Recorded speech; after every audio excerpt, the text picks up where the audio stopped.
This is Amish Red with your Conde Nast Big Red Machine recap. Your boys this summer returned to the diamond for their third twin bill of the year on June 1st. They entered the match with an even 2-2 record, firmly entrenched in the middle of the league standings.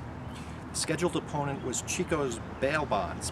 Given the team name, you'd think this was a rough group of guys, but quite the opposite. They were nicest group of fellas as you'd ever want to play softball with, and among the nicest we've come across in all our years playing softball.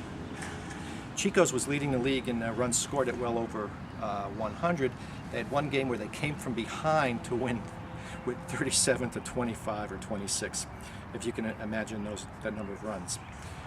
Due to a sudden rash of illness, the unexpected late after meeting back up at corporate headquarters at 4 Times Square, this turned out to be a handicap match. The Big Red Machine had to go with just 9 players to Chico's 10. League rules require you to bat 10, although you can play 9 in the field, so every 10th batter was an automatic out. Lots of fun when you give one away. Game 1 got off to a rocky start as Chico and his band got off to an early lead. They were swinging without restraint and smacking the ball everywhere. Our league has another special rule of only 2 home runs per game. So in a grand strategic move, the team allowed Chico their 2 home runs early. It turned out to be brilliant as Chico's batters were off their game for the rest of the game. The hit parade ended and it was just like turning off a faucet. At this point, though, the Big Red Machine was down 12-4 in the 5th inning. The batters got their act together, scored 8 runs, and tied the game at 12. They held Chico to no runs and then added 4 more runs in the 6th inning, so the Conde Nast Big Red Machine was ahead 16-12.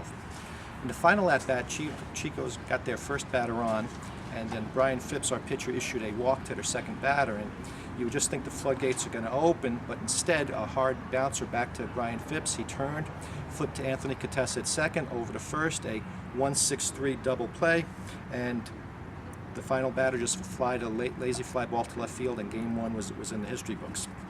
The Big Red Machine fought back against shorthanded, down 12-4, and won 16-12.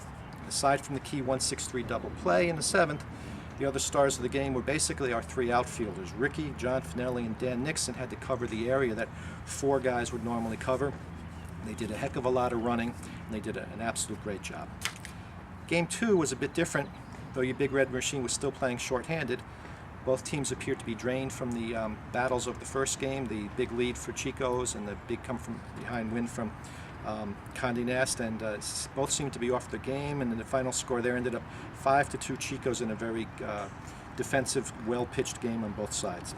Brian Phipps pitched 2 great games. It was a shame he had to take a loss in a 5-run effort.